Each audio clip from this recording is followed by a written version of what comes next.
Right now on Upfront. The fallout continues. Are you to credit for the 3 Republicans voting no? The tax relief deal imploding. Lawmakers forced to defend their votes. Every time I let them know this is what the package is. Now, Wisconsinites set to weigh in on the deal negotiated by the governor and Republican leaders. Rebate checks, property tax relief, special education funding, and the fallout from the governor's interview right here last week. I just think they put themselves in an untenable position.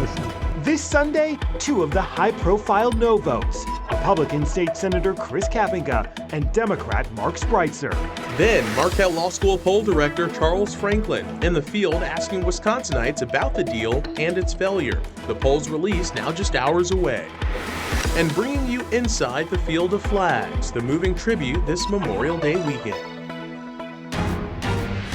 This is Upfront with Jaron Jordan and political director Matt Smith. Hi, everyone. Thanks for joining us. The fallout continuing this holiday weekend over the failed tax relief deal, and now just 48 hours until the first poll since the deal imploded. The Marquette Law School poll is asking Wisconsinites their thoughts. Charles Franklin, the poll director, is standing by with us in just moments. It all comes as lawmakers continue to defend how they voted. In a letter reported by WisPolitics, 6 Republican Assembly members who are targets of Democrats this fall, urging the governor to call the legislature back into special session and continue negotiations. The fallout over the failed tax relief deal, widespread. The superintendents of the state's 5 largest school districts uniting, also urging lawmakers return to the Capitol. I certainly hope that they will reconsider and go back into session and, fund this narrow provision around supporting our students with disabilities. I think they know that this is absolutely going to help our students and help our districts with their budgets this year, particularly some of our rural districts and some of our suburban districts where referendums failed this past year. And so I think this is critically important right now that they get back to the table. The deal, using part of the state's projected $2.5 billion surplus, would have sent rebate checks to Wisconsinites, eliminate taxes on tips and overtime, and invest hundreds of millions of dollars in schools for property tax relief and special education. A new analysis by the Legislative Fiscal Bureau projected the deal would have left a nearly $3 billion hole at the end of the 2027-2029 budget, but it also factored in no growth in state tax collections. At the end of the day, my concern is about sustainability and responsibility. These lame duck leaders decide to spend down a state savings account, create long-term fiscal uncertainty, and leave future legislatures, future governors, and Wisconsin taxpayers responsible for dealing with the consequences. Wisconsinites deserve more than short-term political gimmicks. The governor, in our interview right here last week, strongly criticizing all 15 Senate Democrats who voted against the plan alongside 3 Republicans, and also pointed the finger at Republican candidate for governor Tom Tiffany, who made his position public and talked with some Republican senators before the vote. Are you to credit for the 3 Republicans voting no in the Senate and killing that bill? I'm not. I would urge you to go back and talk to those 3 Republicans. I didn't tell anybody how to vote. I just said if I were governor, I would not support this bill because it did not return all of the surplus to the people of the state of Wisconsin. There's plenty of money in Madison. Remember, the last budget went from $99 billion to $114 billion, a $15 billion increase. To return $2.5 billion is the least that the state can do for the taxpayers of the state of Wisconsin. The governor said he had the votes until you started talking. Yeah, I would urge you and him to go talk to those senators that voted no. I just find it, something like this would have never happened with a Governor Tommy Thompson. With that, let's bring in State Senator Chris Kapenga, one of those senators who voted no, a Republican senator. Welcome back to the show. Good to see you. Yeah, good to see you guys too. We just heard from Tom Tiffany. So did Tom Tiffany convince you to go from yes to no on this deal? No, absolutely not. I never heard from Tom anytime during the negotiations. And it was interesting because I heard at one point Governor Evers, I think it was in an interview with you, said, well, we had 17 votes.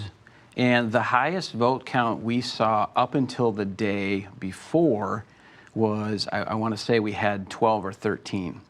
So I think the governor is out of touch. He was not communicating with his own caucus in the legislature.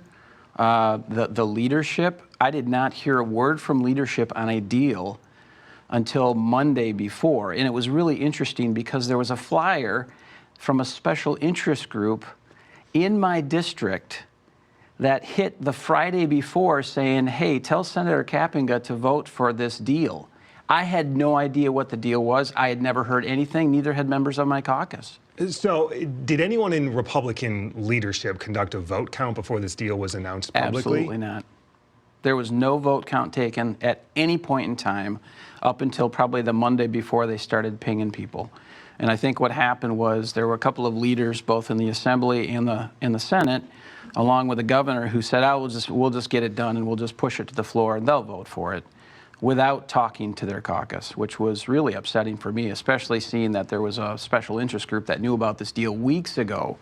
And as a member of the Senate, I had no idea what was going on.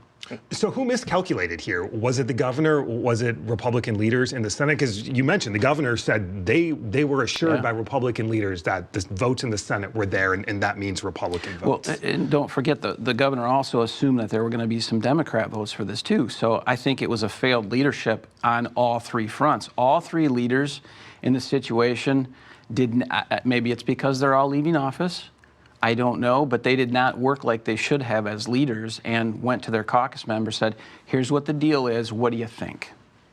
We just heard from Tom Tiffany there. Are you of a similar mindset that you should return all of the surplus to taxpayers? Yeah, it's a one-time thing, and that's what that message isn't really getting out enough.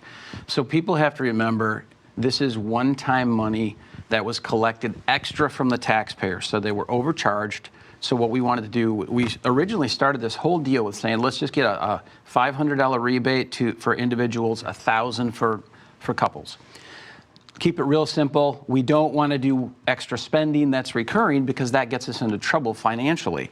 So it all started out with just saying, let's find a way to do this. And then it turned into recurring spending involved in the package, which we don't have the money for that. We don't even know what's going to come in next session. You support the one-time rebate check for taxpayers. Correct. And I'm going to do a little quick object lesson. This is really, really important for people. They don't understand this whole thing because what you've been hearing the whole time is we want to get your money back and we want to increase spending. So here's $4. Here's what happened. $4 extra that you guys paid in as taxpayers that came into the government. This deal, what they were doing is they were saying, hey, we're going to give you $2 back. This is so great. We're going to keep this extra $2. We overcharged you. We're going to do a nice thing with this $1, and then we're going to keep this other $1 and spend it every year. Next year comes around, guess what they do? They take this $1 back. The next year around, they take this $1 back. And now all of a sudden, the next year around, they're taking more money back. And that's the part that people don't get is this was recurring spending that they were going to put in the package.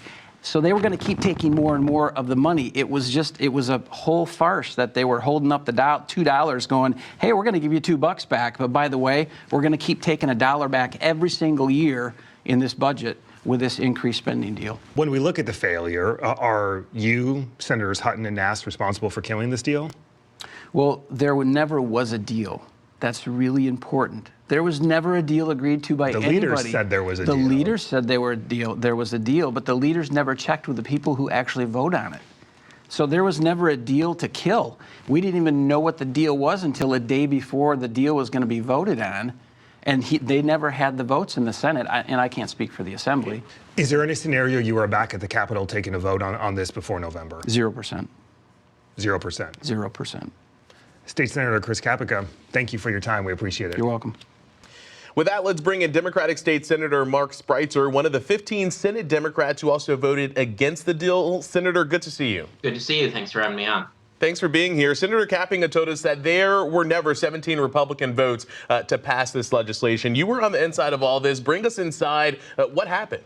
Well, I think things would have been better had Senate Democrats been brought into this negotiation from the beginning. And frankly, I think our Senate Republican colleagues, including Leader LeMahieu, should have known from the start that just like with the budget, they were likely to need our help. And during the budget process, we were able to negotiate alongside Governor Evers to actually improve the budget that we ended up with. And I think if we had been able to play that role here, we could have ended up with a much better deal that could have actually become law. And to what you just said, Senator, as I'm sure you know, the governor right here last week said Senate Democrats, after you all voted no, didn't want to put money back into people's pockets who are struggling, and that your no votes have put Democrats collectively in an untenable position ahead of November. I'm curious your response to the governor. Well, we absolutely understand that people are hurting right now, and we also understand that schools are hurting and are in this endless cycle of having to go to referendum to pay for basic needs. And that drives up property taxes at a time when people really can't afford that. So we were looking at how do we come up with a sustainable proposal that actually puts dollars into our classroom, cuts property taxes in a meaningful way, and provides targeted relief to those who really need it, while doing that in a sustainable way that works within our budget. And unfortunately, Republicans filled this deal with a lot of spending that isn't targeted at the people who need it, that isn't really targeted at money our schools can spend, and that would create a nearly $3 billion deficit in our next budget. We simply can't afford to do that right now. There's too much economic uncertainty. The deficit that you mentioned coming from the Fiscal Bureau, that assumes no economic growth. Are you assuming the same over the next several years? We always budget conservatively, and then if we actually have more money come in, we decide what to do with it. But to start spending money before we have it is not responsible. And so I think we absolutely could have passed, and still could, a smaller proposal that is more targeted at both school funding in the classroom and school-based property tax relief, and that wouldn't blow that kind of a hole in our budget. But to assume 4% economic growth year over year, which is what it would take to cover that deficit, that's not realistic. Your home school district in Beloit would have received more than $2.4 million in additional special education funding. How have you justified that, and what have your conversations been like with the superintendent? So we need to have a long-term sustainable plan for our schools. And I've been talking to a lot of superintendents in my district about this. And that's the conversation that we've been having, is that we need to stop the cycle of Band-Aids that help with 1 year of funding, and then we're right back to budget cuts or referendums. And unfortunately, the challenges that the school district of Beloit is facing right now are much bigger than what this bill would have solved. And we would be right back to having to go to referendum and being in deep trouble if that fails. But what this bill would have done if it had passed is it would have blown, again, that hole in our next budget, potentially up to nearly $3 billion, that would have then prevented us from doing the kind of school funding reforms that we actually need to do on a long-term basis, not just for 1 year, but every single year, so that we can protect property taxpayers and put money in the classroom. So ultimately, who is to blame, or maybe even from your perspective, who's to credit for this deal dying? Well, I certainly think that Senator LeMahieu and Senate Republicans should have been upfront and honest with Governor Evers that they didn't have the votes to pass this. And if that had happened and we'd been brought into the conversation, I think we could have tried to get a better deal that would actually get real relief to people who need it now without jeopardizing the next budget next year. Did the governor's office, did the governor ever lobby you or Senate Democrats to vote yes on this?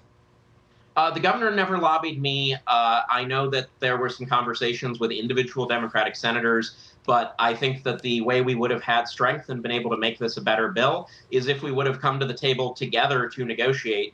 And I wish that Senate Republicans and the governor would have brought us into that process, and not the day of the vote, but much earlier, so that we could have actually figured out something here that could get 17 votes in the Senate and be a good deal for the people of Wisconsin. One senator said that you collectively as Senate Democrats wanted a $15 minimum wage added to the package. Is that a fair analysis?